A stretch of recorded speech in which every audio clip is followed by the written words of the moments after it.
way. The 55 delegates who were sent, ultimately were called the framers of the Constitution, they started in June of 1787, and they locked themselves figuratively and literally in a room in Independence Hall for 4 months during the summer. Right. And in September, they came out with a document that 39 of the 55 signed off on to make the Constitution to be able to be passed to the states. And everything about it was about compromise.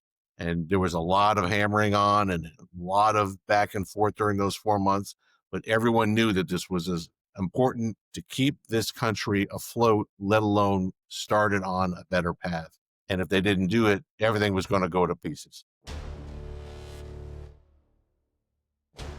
Welcome to the Republic Podcast, where history meets scrutiny and facts matter. Join Rob and Lou as they dive deep into the foundations of American democracy, dissect the laws that shape our lives, and challenge the narratives behind today's headlines. From forgotten chapters in the U.S. history to the legal truths they didn't teach you in school. This is your front row seat to get informed, unapologetic conversation. We have an American republic, if we can keep it. Now, let's get started.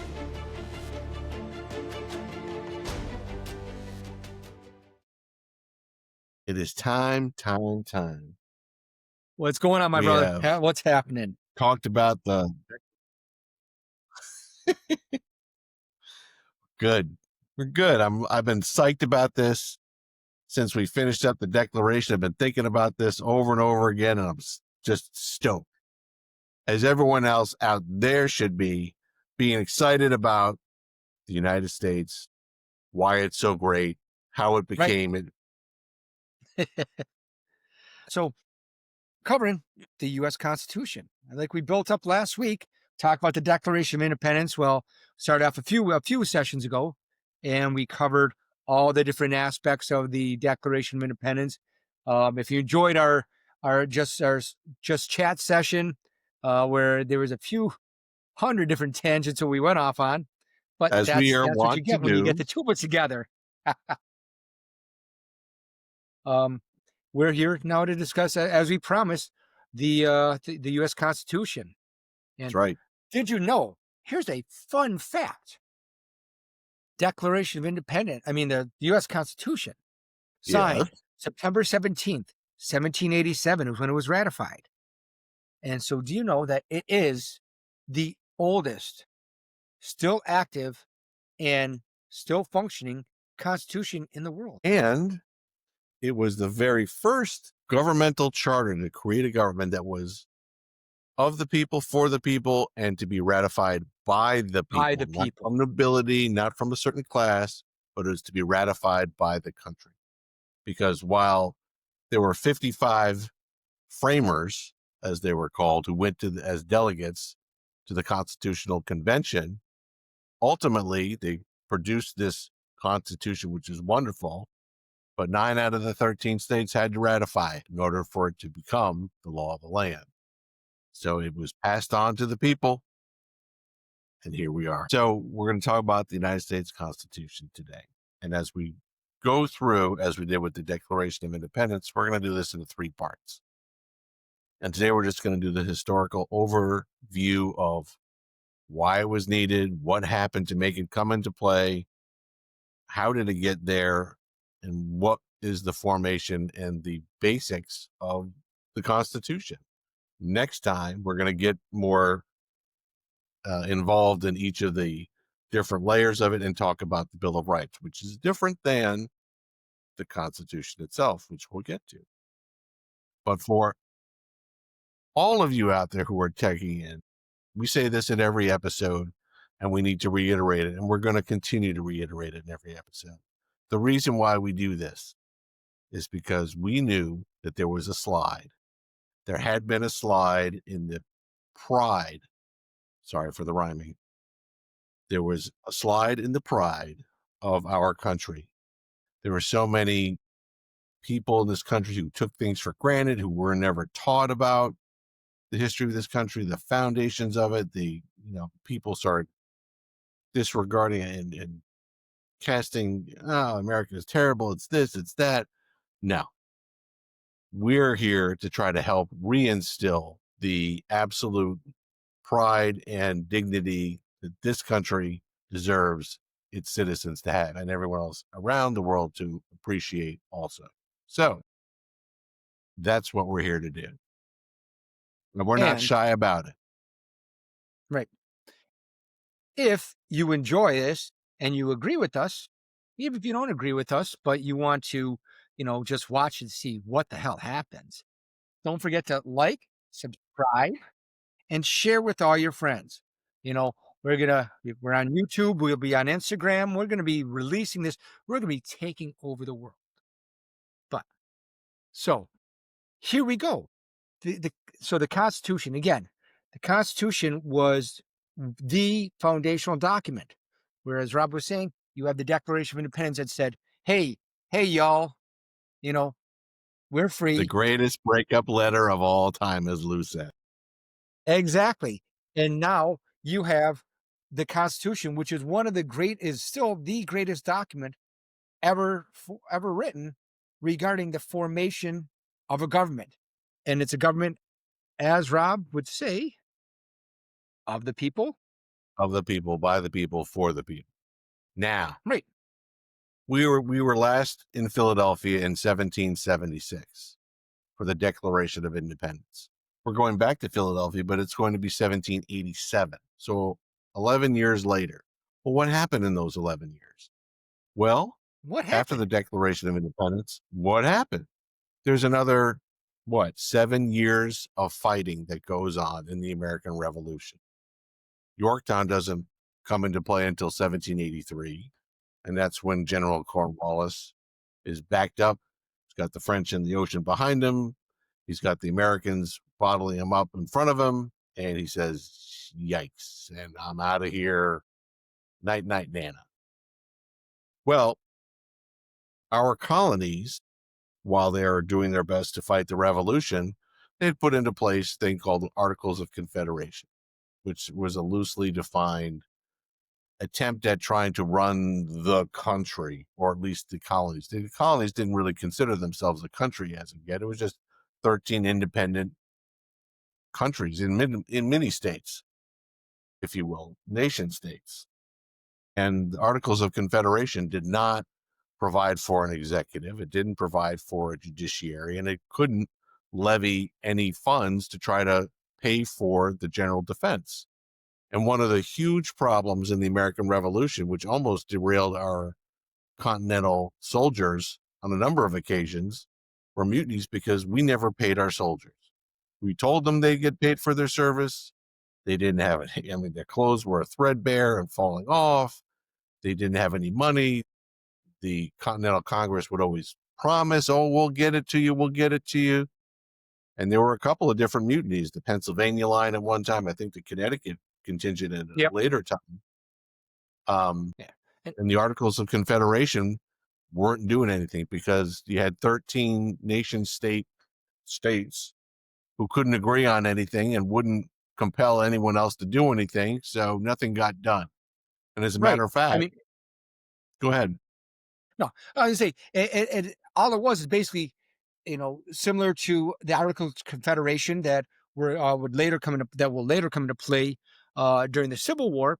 It's basically, hey, we're gonna try and we want to respect. It's sort of like one of those things. It's not me, it's you type of thing. It's we all want to be our own separate countries. We all want to be able to rule ourselves. So we're gonna work together, but we're not going to work together that well. We want to have a very loosely centralized government, um, which in theory sounds great. I mean, it's something where if you could ever get it to work, that's a great idea.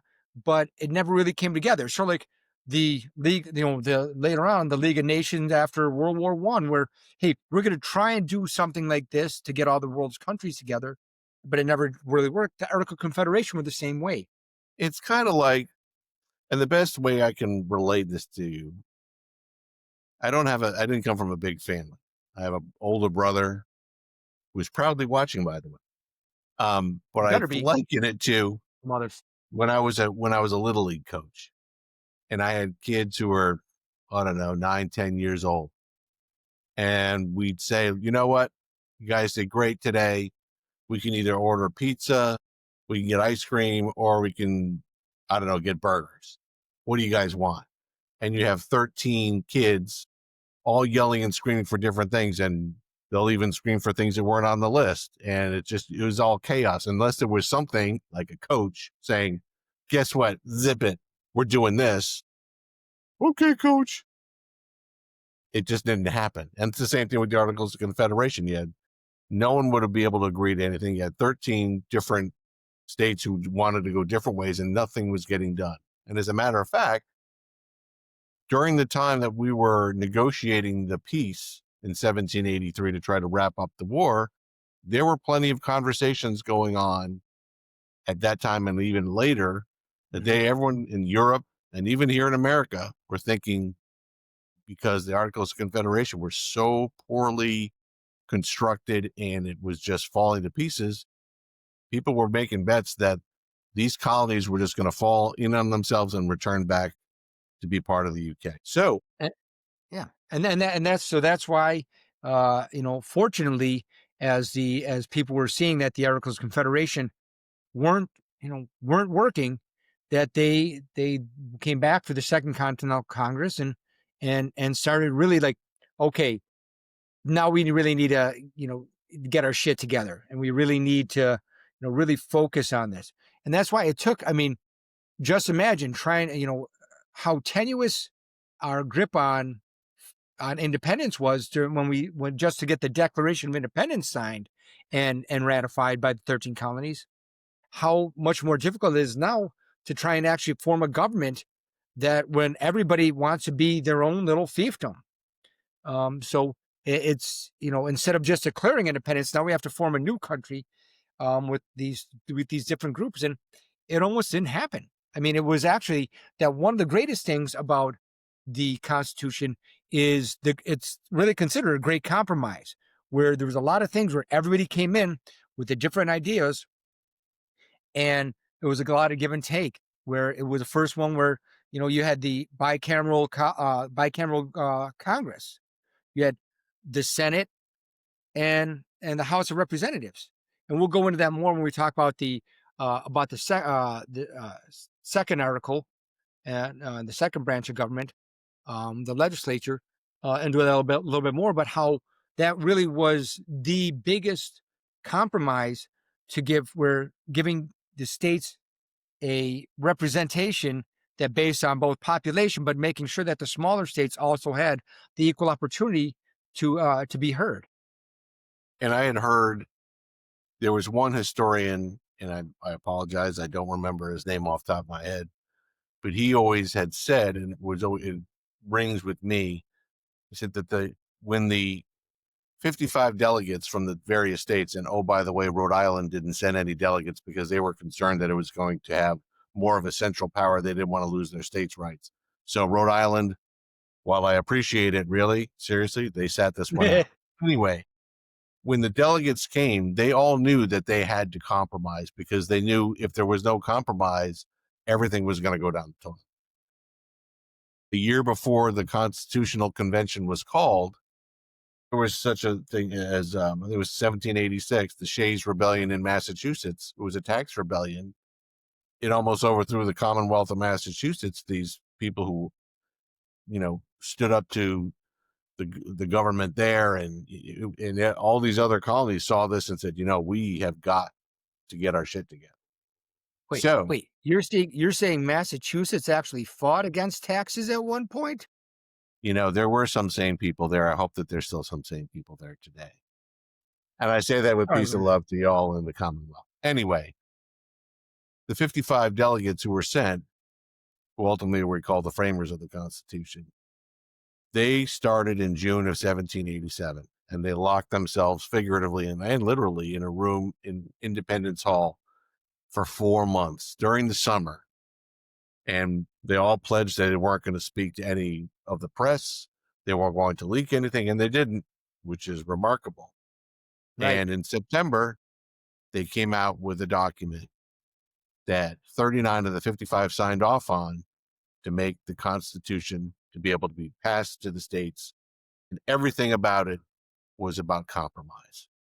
And there was a lot of hammering on and a lot of back and forth during those 4 months. But everyone knew that this was as important to keep this country afloat, let alone started on a better path. And if they didn't do it, everything was going to go to pieces. Now, here's another incredible fact. Another one. Do you realize, Rob, that the entire Constitution, the foundation of this entire country, was written in 4,400 words? Wow. 4,400 words to form a tripartite government, including the three main articles and all the other articles involved and all the other conditions involved. 4,400 words, where the average bill going before Congress nowadays is over 440 pages, if And not no one reads it. right. Oh, well, that's another episode done. Right. So anyway, government formed 4,400 words. And go. when they formed the government, they didn't know what form of government was going to be. And they could say, well, we know we don't want a monarchy because that's what we just fought. But yet there was still a large faction that said, well, maybe we do something where we have our own monarchy and we already know someone who's really, really good. That's George Washington. And there was some pressure put on him and he said, no, I want to be part of it. Right. So they went to a republic. And then the famous words of Benjamin Franklin, who was asked by a woman after the delegation, I think in recess, and she said, well, Mr. Franklin, what kind of government have you proposed for us? And he said, a republic, madam, if you can keep it. Exactly. And that's a wonderful thing where, our government, everyone calls it, that we have a democracy. We don't have a democracy. We have a representative. What you said. Let me try it again. I was going to say, put a little cock in your mouth and it'll be fine. I'm leaving that one in. I'm leaving that in. But, that it was that when they were forming the Constitution and they were looking at the way for the government to be set up, that people wanted a democracy. They wanted the people involved, but they've seen that a pure democracy, where if you have people voting and that it goes completely to the people, that it could turn into a situation of mob rule. Mob rule, absolutely. And that's what they wanted to prevent against. They didn't want to have one person holding all the power and dictating, but they didn't want to have one group that ruled and would have all the power. And so it was really, looking at it, it was, centuries, but, advanced. Just the way that they formed the government. And they had the benefit of classical educations, many of them. Madison, Jefferson, Adams, Franklin, Hamilton. So they would go back to history of the Greeks and the Romans, and they talk about a republic, but this republic was just a little different. They built in some safeguards, and the entirety of the Constitution, which is something that is often overlooked, it isn't saying, hey, we've created this government and it has all of these rights and the people have fewer. It is, the Constitution tells us what we are allowing the government to do. And anything beyond it, it does not, if it's not given to them, they don't have it. It's reserved for the states and the people. Right. And that's a unique situation as well, where, looking at the preamble, the first three words, we the people. That's where it says, and that's where it was a unique idea where it's shifting away from a monarchy or a more powerful government, an emperor, something like that, saying, these are the rights I'm going to give you. It was, we the people are forming this government, and we're giving the government this authority to rule us in a certain way, but we're, it's not that the rights are coming from the government. We already have our rights. We're telling you what you can do, not telling you not having you tell us what we can't do. Exactly. So the Constitution, people think about the Constitution and they say, well, tell us something about the Constitution. You'll often hear people immediately say, well, freedom of speech, I have the right not to incriminate myself in court. I have a right to a trial, a jury trial, and civil cases. That's part of the Bill of Rights. Those are the amendments, the first 10 amendments to the Constitution. We're talking about the original Constitution before there were any amendments to it. Right. And that Constitution has 7 sections. Well, and the one great thing, which I think is important to talk about, at least to recognize at this point, is the framers, again, the framers of the Constitution recognize that they're not going to make it, they're not going to get everything right off the bat. And that's why they built in the ability to make this a living document so that you could form the amendments and you could Excellent add point. on to it as needed. But they also recognized that to amend this Constitution, they didn't want to make it like the ability just to simply pass a law, to have it change the Constitution completely. They recognize that, okay, this Constitution, dude, this shit's important. We want to make sure that this stays, that this is something that stays for a while. But we also recognize that we may not recognize everything. So we're going to allow for amendments. But in order for it to be an amendment, these are the other additional conditions. And we'll talk about that, about the elastic clause of the Constitution, about how we can expand it through these amendments. And that's so well said. The Holy framers cow. did such. I know what happened. The framers did such an amazing job to carefully craft this Constitution. They wanted to give it life. They breathed life into it to say that this is not just a static document. We're giving you the opportunity to amend this over time when it's needed, not just when you want to, or when it's just the flavor of the day or the flavor of the month. It has to be something meaningful, deep, and it has to go through a certain very rigorous process, but it can be amended. But as Lou said, they wanted to make sure that those changes were not just on a whim, that it had to be done purposefully. And there have been 27 amendments, and you think that's a lot, but it's been done over the span of 220 some years.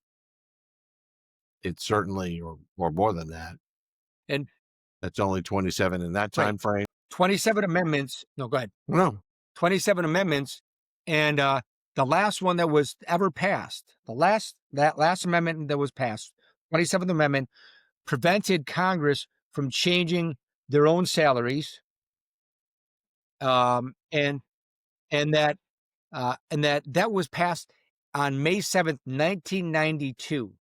So you're talking that out of the entire history of the United States, 27 amendments, the last one was passed more than 30 years ago. It shows how really significant it is, and how the way that it's framed is that it's not just Congress voting on it, it's the states. The states alone have to ratify these amendments. There's a lot of other mechanisms for it. We'll go into that when we discuss this issue later on, but that's something that's unique. Now, we start off with the 7 sections, or the 7 articles. The first 3 are probably the backbone, in my view anyway, of the Constitution, because Article 1 is about the legislative branch, Congress, House of Representatives, and the Senate. Article 2 covers the executive, president, and the powers enumerated there. Article 3 is about the judiciary. And those 3 are the checks and balances that we've always heard about, we always talk about, and are so important to this country. The other 4, the other 4 articles, 4, 5, 6, and 7, generally speaking, are outlining how the federal government interacts with the people in the states and vice versa. Right. Yeah, no, exactly. And so it's those the three pillars of the U.S. government are set forth in the first three articles of the Constitution. It's sort of and it's what was I watching? When especially since we're filming this right Ren and around Stimpy. the 4th of July. Again, I said Ren yeah. and Stimpy. Oh yeah, no, we're framing it. I mean, we're recording this right around the 4th of July, and you have some of these shows where they go and ask people, so who like what are the what's the Constitution and how many what article deals with the judiciary and everything else, and or who do we fight in the Revolutionary War? Dude, Oh, that's why I that's why do we're doing this. what we're doing what we're doing. Right. It's amazing to me. It's just amazing to me that our education system has failed so many people not teaching. I have we're not going to go into chapter and verse, but this with Lou and Rob here, we're here to try to educate. So we have the Constitution.